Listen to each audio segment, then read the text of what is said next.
Hello friend, welcome back to full study. Friend, आज हम लोग पढ़ने वाले हैं क्लास 9 के भारतीय भवन फिजिक्स अध्याय 3 जिसका नाम है बल तथा गति के नियम। तो ये पार्ट 6 वीडियो है। इससे प्रीवियस वीडियो में पार्ट 5 वीडियो में हम लोगों ने आंकिक प्रश्न का क्वेश्चन नंबर 18 तक कंप्लीट कर लिए थे, 18 तक कंप्लीट कर लिए थे।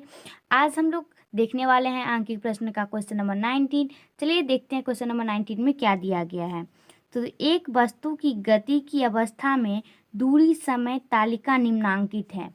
यहाँ पे समय और दूरी दिया गया है। समय को ऐसे डिनोट करते हैं और दूरी को एम से डिनोट करते हैं। तो यहाँ पे जो समय दिया गया है 0, 1, 2, 3, 4, 5, 6 और 7, यहाँ पे ये समय दिया गया है। और फिर यहाँ पे ये दूरी दिया गया है जिसे हम एम से डिनोट करते हैं मीटर। तो दूरी जो दिया गया है ये 0, 1, 18, 27, फिर 64, 125, फिर 216, 343। तो इस तरीके से हमारा यहाँ पे दूरी दिया गया और ये समय दिया गया है। हमें क्वेश्चन पूछ रहा है कि क नंबर में कि त्वरण के लिए आपका क्या निष्कर्ष है। ये जो त्वरण है, त्वरण के लिए क्या निष्कर्ष है, क्या यह नियत है या बढ़ रहा है या फिर ये घट रहा है या शून्य है। तो इसका हम हल करेंगे। और ख नंबर है कि आप वस्तु पर लगने वाला बल के बारे में क्या निष्कर्ष निकाल सकते हैं। तो क और ख का हम यहाँ पे इसका सॉल्यूशन निकाल सकते हैं। तो यहाँ पे हम लिख सकते हैं कि तालिका से स्पष्ट है कि प्रत्येक सेकंड में वस्तु द्वारा तय की गई दूरी, यहाँ जो तरीका दिया गया है इसमें जो प्रत्येक सेकंड में तय की गई जो दूरी है वो यहाँ पे हम लिख सकते हैं। तो यहाँ पे हम लिखेंगे कि तालिका से स्पष्ट है। ठीक है, तालिका से स्पष्ट है कि तालिका से स्पष्ट है कि प्रत्येक सेकंड में वस्तु प्रत्येक सेकंड में वस्तु द्वारा, ठीक है, प्रत्येक सेकंड में वस्तु द्वारा तय की गई दूरी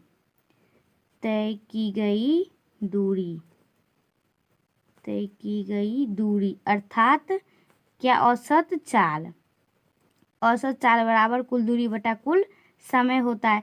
तो यहाँ पे हमें समय भी दिया गया है, दूरी भी दिया गया है। तो यहाँ पे औसत चाल जिसका होगा अर्थात औसत चाल, तो इसका जो औसत चाल होगा वो कितना होगा। औसत चाल क्रमशः इसका औसत चाल निकाल के ये आएगा कितना, 1 मीटर पर सेकेंड, कॉमा, फिर उसके बाद 7 मीटर पर सेकेंड, फिर उसके बाद 90 मीटर पर सेकेंड, और फिर उसके बाद 37 मीटर पर सेकेंड, उसके बाद 61 मीटर पर सेकेंड, और फिर उसके बाद 91 मीटर पर सेकेंड, उसके बाद 127 मीटर पर सेकेंड। तो इस तरीके से हमारा क्या हुआ, औसत चाल हुआ। जो कि औसत चाल जो दिया गया है ये औसत चाल बढ़ती जा रही है 1 से, और फिर 7, फिर 7 से 19, 19 से 37, 37 से 61, 61 से 91, 91 से 127। तो ये क्या है, ये बढ़ती जा रही है ये चाल। ठीक है, हम यहाँ पे लिख सकते हैं कि ये जो चाल है वस्तु की औसत चाल ये बढ़ती जा रही है। इससे हम क्या निष्कर्ष निकाल सकते हैं, देखिए इससे हम यहाँ पे हम लिख सकते हैं कि इससे हम निष्कर्ष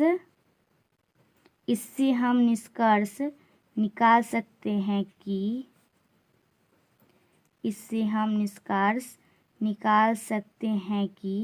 जो वस्तु है, जो वस्तु की औसत चाल है, वस्तु का त्वरण वो क्या है, वो शून्य नहीं है। ठीक है, हम इसे कि वस्तु का जो त्वरण होगा, यहाँ पे वो त्वरण पूछ रहा था, तो वस्तु का जो त्वरण होगा, वस्तु का त्वरण वो शून्य नहीं है, वो क्या है, वो बढ़ती जा रही है, वो शून्य नहीं है। ठीक है, वो शून्य नहीं है। और फिर इसी तरीके से हम लोग यहाँ पे किस में देख लिए, सेकंड में। और इसी तरीके से अगर हम दूरी में मीटर पर सेकंड में देख लिए, अगर हम इस मीटर पर सेकंड स्क्वायर अगर त्वरण में इसका हम देखें औसत त्वरण में, तो औसत चाल में तो हम लोग यहाँ पे देख लिए औसत चाल में। अगर औसत त्वरण में देखें तो औसत त्वरण में इसका आएगा तो इसी प्रकार से यदि आप इसका औसत त्वरण में निकालिएगा तो औसत त्वरण में आएगा 6 मीटर पर सेकेंड स्क्वायर, 12 मीटर पर सेकेंड स्क्वायर, 18 मीटर पर सेकेंड स्क्वायर, 24 मीटर पर सेकेंड स्क्वायर, 13 मीटर पर सेकेंड स्क्वायर, देन 36 मीटर पर सेकेंड स्क्वायर। तो ये भी तो बढ़ रहा है। जिस तरीके से हमारा औसत चाल बढ़ रहा था उसी तरीके से औसत त्वरण भी हमारा बढ़ रहा है। अतः स्पष्ट है कि त्वरण बढ़ रहा है इससे। तो ये क नंबर का यहाँ पे हमारा आंसर हो गया। इसी तरीके से अगर हम ख नंबर का आंसर निकालें तो ख नंबर में दिया गया था क्या कि आप वस्तु पर लगने वाला बल के बारे में क्या निष्कर्ष निकाल सकते हैं। जो बल है वो उस पर आप क्या निष्कर्ष निकाल सकते हैं। तो इसमें हम लिख सकते हैं कि चूंकि जो वस्तु का त्वरण है वो बढ़ रहा है। यहाँ से स्पष्ट होता है कि जो वस्तु का त्वरण है वो बढ़ रहा है और चूंकि जो बल है वो त्वरण का समानुपाती है, अर्थात बल भी बढ़ रहा है तो त्वरण भी बढ़ रहा है यहाँ पे। तो ये क्या है, समानुपाती होता है। अतः वस्तु पर जो लग रहा है बल वो बल भी बढ़ रहा है। तो इस तरीके से हमारा क्वेश्चन नंबर 19 क्लियर हो गया। नेक्स्ट क्वेश्चन है क्वेश्चन नंबर 20 में दिया गया है कि 1200 केजी द्रव्यमान की कार को दो व्यक्ति धक्का देकर एक समान वेग से चलाते हैं, तो उसी कार को तीन व्यक्तियों द्वारा धक्का देकर 0.2 मीटर पर सेकेंड स्क्वायर का त्वरण उत्पन्न किया जाता है, तो कितने बल के साथ प्रत्येक व्यक्ति कार को धक्का देता है। यहाँ पे हमें व्यक्ति की संख्या ज्ञात करना है कि कितने व्यक्ति द्वारा बल, वो जो न्यूटन का बल लग रहा है कार पर, वो कितने व्यक्ति द्वारा लगेगा। ठीक है, तो हम इसका जो कैलकुलेशन करके इसका निकालेंगे तो हम पहले इसमें लिखेंगे कि माना कि प्रत्येक व्यक्ति द्वारा कार पर आरोपित बल। तो पहले बल निकालेंगे कार पर आरोपित बल, तो हम फिर पहले व्यक्ति के निकालेंगे फिर हम सेकंड व्यक्ति का निकालेंगे। तो यहाँ पे हम लिखेंगे पहले कि माना कि प्रत्येक व्यक्ति द्वारा कार पर आरोपित बल।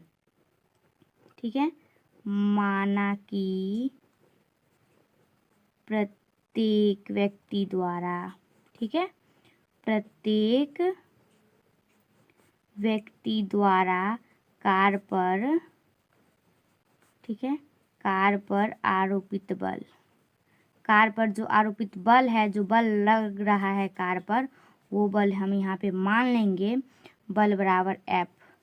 ठीक है, हम वहाँ पे मान लेंगे F। तो जब हमारा प्रत्येक व्यक्ति का बल निकला हमारा F, तो अतः हम दो व्यक्ति द्वारा जो लगाया गया बल होगा कुल बल, वो हम आसानी से यहाँ पे निकाल सकते हैं।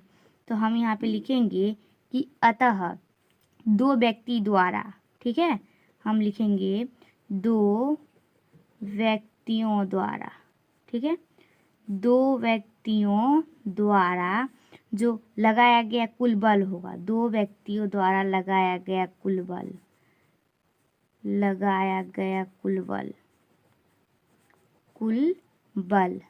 तो दो व्यक्ति द्वारा लगाया गया कुल बल। तो यहाँ पे प्रत्येक व्यक्ति का हम जब F माने हैं तो दो व्यक्ति द्वारा लगाया गया बल मानेंगे, तो F प्लस F, तो ये कितना F हो जाएगा हमारा 2F हो जाएगा।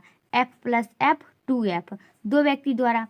अब हमें यह बोल रहा है कि तीन व्यक्ति कार को धकेलता है, तो कार पर जो कुल परिणामी बल होगा वो ज्ञात करने के लिए, क्योंकि हमें बल निकालना है ना। यहाँ पे दिया गया कि कार पर धक्का देता है, तो उस कितने व्यक्ति के साथ, तो व्यक्ति की संख्या हमें यहाँ पे ज्ञात करना है। तो यहाँ पे दो व्यक्ति द्वारा लगाया कुल बल तो निकल गया, लेकिन अब हमें परिणामी बल ज्ञात करना है।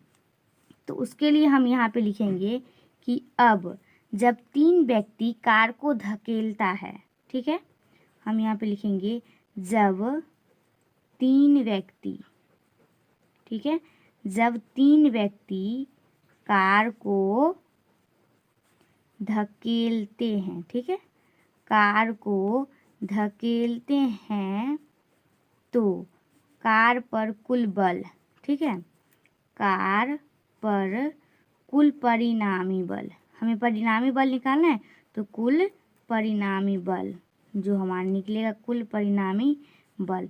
तो कुल परिणामी बल हम कितना निकालते हैं 3F माइनस 2F। क्यों 3F होगा, क्योंकि यहाँ पे तीन व्यक्ति द्वारा लगाया गया बल है, इसीलिए होगा यहाँ पे 3F, और माइनस हम पहले निकाल चुके हैं दो व्यक्ति द्वारा लगाया गया कुल बल 2F। तो 3F में से अगर 2F घटाइएगा माइनस कीजिएगा तो हमारा आएगा F। तो ये यहाँ पे पता चल गया कि यहाँ पे 2F था तो 3F, 2 व्यक्ति द्वारा लगाया गया तो 2F होगा, अगर 3 व्यक्ति द्वारा लगाया गया बल तो 3F होगा। ठीक है, क्योंकि हम बल जो होता है उसको हम F से डिनोट करते हैं।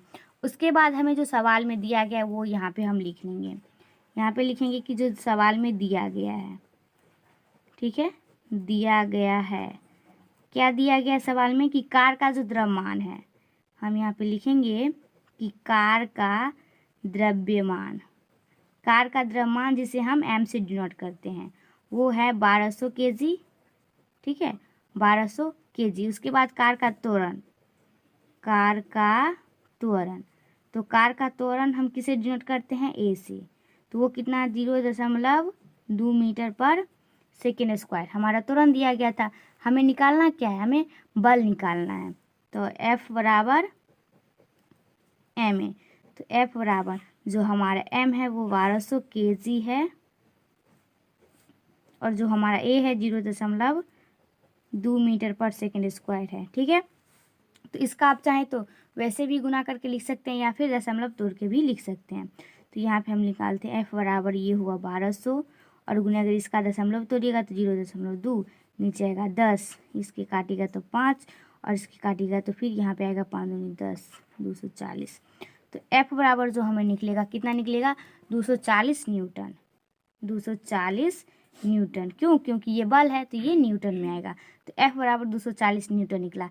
अब प्रत्येक व्यक्ति कार को 240 न्यूटन के बल से धक्का देता है, तो यहाँ पे हमारा यही आंसर हो गया। आप लास्ट में लिख सकते हैं कि प्रत्येक व्यक्ति कार को 240 न्यूटन के बल से धक्का देता है। तो इस तरीके से हमारा क्वेश्चन नंबर 20 कंप्लीट हो गया। नेक्स्ट क्वेश्चन है 21। तो 21 में क्या दिया गया है कि 2 गोले जिनमें प्रत्येक का द्रव्यमान 1.5 kg है, तो एक ही सरल रेखा में एक दूसरे की ओर 2.5 मीटर पर सेकेंड की चाल से गति कर रहा है, तो टकराने के बाद यदि दोनों एक दूसरे से जुड़ जाते हैं तो उनका सम्मिलित वेग क्या होगा। तो यहाँ पे हमें सम्मिलित वेग पूछ रहा है कि सम्मिलित वेग क्या होगा। तो हम इसको सॉल्यूशन निकालने से पहले यहाँ पे क्या दिया गया है कि प्रत्येक का द्रव्यमान 1.5 kg है और क्या को वस्तु है, 2 वस्तु है, तो हमें पहले करके मानना पड़ेगा। तो हम लिखेंगे यहाँ पे कि माना पहले गोला का द्रव्यमान, माना कि पहले गोले का द्रव्यमान, ठीक है, पहले गोले का द्रव्यमान, क्योंकि यहाँ पे हमें 2 द्रव्यमान दिया गया ना कि दोनों गोले का द्रव्यमान जिनमें प्रत्येक का द्रव्यमान है 2 गोला है, तो पहले गोले का द्रव्यमान मानेंगे तो उसमें हम m1 मानेंगे, ठीक है, और दूसरे गोले का द्रव्यमान मानेंगे तो हम m2 मानेंगे। तो दोनों गोले का द्रव्यमान दिया गया है 1.5 kg। इसी तरीके से हम मानेंगे कि दूसरे गोले का द्रव्यमान, दूसरे गोले का द्रव्यमान, दूसरे गोले का द्रव्यमान हम क्या मानेंगे, m2 मानेंगे। ठीक है, तो m2 कितना है 1.5 kg। चूँकि दोनों गोले का द्रव्यमान बराबर है 1.5 kg, तो हम यहाँ पे लिख सकते हैं कि m1 बराबर m2। दोनों, ये जो गोला है पहला गोला और दूसरा गोला, दोनों का द्रव्यमान तो बराबर है, इसीलिए लिख सकते हैं हम कि m1 बराबर है m2 जिसका मान है 1.5 kg और इसका जो प्रारंभिक वेग है u मिस प्रारंभिक वेग वो कितना है 2.5 मीटर प्रति सेकेंड। तो दोनों गोले के लिए है ये वेग, तो हम u1 मानेंगे। जैसे हमें m1 माने m2 माने उसी तरीके से हम u1 मानेंगे। पहला प्रारंभिक द्रव्यमान 2.5 मीटर पर सेकेंड और u2 मानेंगे -2.5 मीटर पर सेकेंड। हम क्यों यहाँ पे माइनस माने, क्योंकि जो गति है चाल वो गति कर रहा है, टकराने के बाद यदि दोनों के एक समान जुड़ जाते हैं, दोनों एक ही सरल मार्ग पर चल रहा है, इसीलिए हम यहाँ पे जो u2 माने हैं वो माइनस में 2.5 मीटर पर सेकेंड माने हैं। अब चूंकि हम सूत्र से जानते हैं, ठीक है, कि टकराने के पहले दोनों गोले का जो कुल द्रव्यमान होता है वो हम यहाँ पे लिख सकते हैं टकराने के पहले, ठीक है, टकराने के पहले दोनों गोले का कुल द्रव्यमान, दोनों गोले का कुल द्रव्यमान, ठीक है, वो क्या होगा mu और u1 प्लस m2 और u2, ठीक है। m1 और m1 u1 और m2 u2 इसका टकराने के पहले गोले का कुल संवेग हो गया, ठीक है। तो हमारा जो m1 आया है, m1 का मान हमारा आया है 1.5 kg, ठीक है। और जो u1 है वो है 2.5 मीटर पर सेकेंड, और फिर प्लस है तो यहाँ पे प्लस देंगे। और जो m2 है वो है हमारा 1.5 kg, और जो u2 है वो है -2.5 मीटर पर सेकेंड। इसका जो गुना कीजिएगा आप तो ये आएगा 3.75 प्लस ये आएगा माइनस में 3.75, ठीक है। तो यहाँ पे देखिए 3.75 आ गया और प्लस माइनस माइनस 3.75, तो इस दोनों को जो आप घटाव कीजिएगा तो ये आएगा आपका 0, ठीक है। तो इसका आ गया हमारा आंसर 0। तो इस तरीके से आप यहाँ पे लिख सकते हैं कि अतः टकराने के बाद जुड़े हुए गोले का सम्मिलित वेग बराबर हमें 0 शून्य होगा, ठीक है। हमें पूछ रहा है कि सम्मिलित बेल का त्वरण निकालिए, ठीक है। दोनों का वो जो गोला था हमारा, पहला गोला और दूसरा गोला, जब ये दोनों जुड़ जाएगा तो उनका सम्मिलित वेग क्या होगा। तो हम लिख लेंगे यहाँ पे कि अतः टकराने के बाद जुड़े हुए गोले का सम्मिलित वेग 0 होगा। तो यहाँ पे 20 नंबर क्वेश्चन क्लियर हो गया। नेक्स्ट क्वेश्चन है 22 नंबर। 22 नंबर क्वेश्चन में क्या दिया गया है कि 1.0 kg द्रव्यमान की वस्तु 10 मीटर पर सेकेंड के वेग से एक सरल रेखा में चलते हुए विरामावस्था में रखे 5.0 kg द्रव्यमान की एक लकड़ी के गुटके से टकराती है। तो मतलब हुआ कि 10 मीटर पर सेकेंड के वेग से जो एक सरल रेखा में चलते हुए विरामावस्था में रखे गए एक लकड़ी है जिससे वह टकराती है, उसके बाद दोनों साथ साथ उसी सरल रेखा में गति करते हैं। तो संघट्ट के पहले और बाद में कुल संवेगों की गणना करना है। ये हमारा फर्स्ट में पूछा गया है, और सेकंड में है कि आपस में जुड़े हुए संयोजन के वेग की भी हमें गणना करना है। तो हमें वेग भी निकालना है और संवेग भी हमें निकालना है। तो हम यहाँ पे लिखेंगे जो हमें दिया गया है वो हम पहले यहाँ पे लिख सकते हैं, ठीक है। तो दिया गया है क्या, वस्तु का द्रव्यमान, जिसे हम m1 मानेंगे, क्योंकि यहाँ पे हमें दो वस्तु का द्रव्यमान दिया गया है। एक तो ये दिया गया है 1.0 kg और एक 5.0 kg हमें दिया गया है यहाँ पे, ठीक है। 5.0 kg दिया गया है। तो हम पहले लिखेंगे कि वस्तु का द्रव्यमान जिसे हम m1 मानेंगे, ठीक है। हम यहाँ पे लिखेंगे कि वस्तु का द्रव्यमान जिसे हम m1 से सूचित करेंगे, और जो दिया गया है 1.0 kg। उसके बाद गुटके का द्रव्यमान, जो लकड़ी का गुटके है उसका द्रव्यमान, ठीक है, गुटके का द्रव्यमान, दो द्रव्यमान हो गया। तो दो द्रव्यमान हो गया तो हमें यहाँ पे m2 मानेंगे, जो दिया गया है 5.0 kg। उसके बाद संघटक के पहले वस्तु का जो वेग होगा वो हमें निकालना होगा। उसके पहले यहाँ पे हम जो m1 m2 निकाले हैं, इस दोनों का हम कुल द्रव्यमान निकाल सकते हैं, ठीक है। यहाँ पे हम निकाल सकते हैं कुल द्रव्यमान, ठीक है।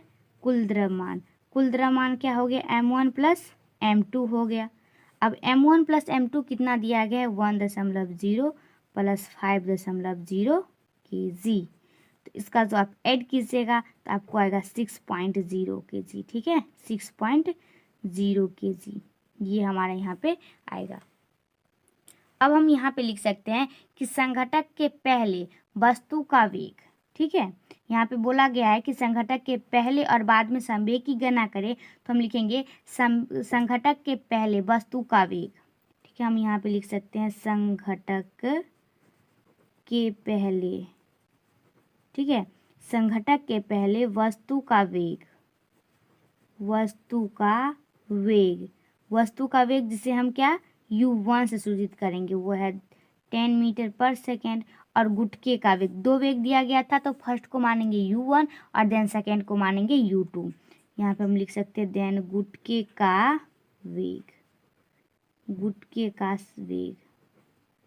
तो गुटके का वेग को मानेंगे u2, जो हमें है 0 मीटर पर सेकेंड। अब निकालना है हमें कि संघटक के पहले वस्तु और गुटके का कुल संवेग हमें निकालना है। तो हम यहाँ पे लिख सकते हैं कि संघटक के पहले, ठीक है। संघटक के पहले और वस्तु, संघटक के पहले वस्तु और गुटके का वेग, संवेग, गुटके का संवेग हमें पूछ रहा है, तो वही यहाँ पे हम लिख देंगे। गुटके का संवेग जो है हमारा m1 u1 then plus m2 और u2, जिसे हम अभी अभी माने हैं। तो हम यहाँ पे अब मान बैठाएंगे। m1 का मान है 1.0 kg और u1 का मान है अभी अभी निकालें यहाँ पे 10 मीटर पर सेकेंड, 10 मीटर पर सेकेंड, प्लस जो m2 है वो है 5.0 kg इंटू जो u2 है वो है 0 मीटर पर सेकेंड, 0 मीटर पर सेकेंड, ये हमारा m2 है। ठीक है, तो इसका जो कैलकुलेशन कीजिएगा तो इसका गुना कीजिएगा तो दशमलव के आगे 0 का कोई मीन्स नहीं होता है, तो 10 1 जा 10, तो ये आएगा 10 प्लस इसका गुना कीजिएगा तो ये आएगा 0, तो आपको प्राप्त होगा 10 मीटर पर सेकेंड, 10 kg मीटर पर सेकेंड। ये हमारा आ गया एक आंसर। ठीक है, 10 kg मीटर पर सेकेंड, ये हमारा आ गया फर्स्ट का आंसर, जो हमें कुल संवेग पूछ रहा था। संघटक के पहले गुटके और संवेग का द्रव्यमान, तो वो हमारा यहाँ पे निकल गया। अब हमें निकालना है कि भी वेग निकालना है, संयोजन का वेग।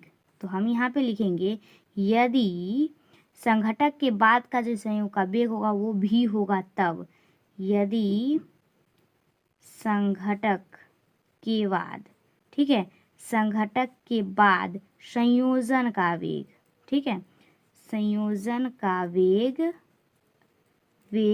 भी हो तो हमें v बराबर फॉर्मूला लगाना पड़ेगा।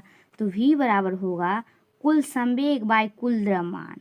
ठीक है, कुल संवेग बटे कुल द्रव्यमान, कुल द्रव्यमान। तो जो हमारा यहाँ पे कुल संवेग अभी हम निकाले हैं 10 kg मीटर पर सेकेंड। ठीक है, 10 kg मीटर पर सेकेंड, और जो हमारा कुल द्रव्यमान होगा वो कुल द्रव्यमान हम फर्स्ट में निकाल चुके हैं। यहाँ पे कुल द्रव्यमान 6.0 kg, तो वही मान हम यहाँ पे बैठा देंगे, 6.0 kg, 6.0 kg। तो इसका अगर आप दशमलव तोड़िएगा तो ये आएगा 10, इसके बटे में कुछ तो 1, ये है 60, तो दशमलव का आगे 0 का कोई वैल्यू नहीं, तो नीचे आएगा 10। अगर इसका कीजिएगा तो 10/1, और ये 10 ऊपर जाएगा और 6 हमें नीचे आएगा। ठीक है, तो इसको जो काटिएगा 2 से, तो यहाँ पे 5 और यहाँ पे 3, यहाँ पे आपको आएगा कितना 50/3। तो यहाँ पे जो आप 5/3 आया, तो 3 से अगर 5 में आप भाग दीजिएगा, डिवाइड दीजिएगा, तो आपको आएगा 1.7 मीटर पर सेकेंड। तो हमारा ये सेकेंड आंसर हो गया। फर्स्ट का आंसर यहाँ पे और सेकेंड का आंसर यहाँ पे, यदि यदि भी वेग हो तो यहाँ पे हमारा आंसर निकल गया। तो इस तरीके से हमारा 22 नंबर क्वेश्चन यहाँ पे कंप्लीट हो गया।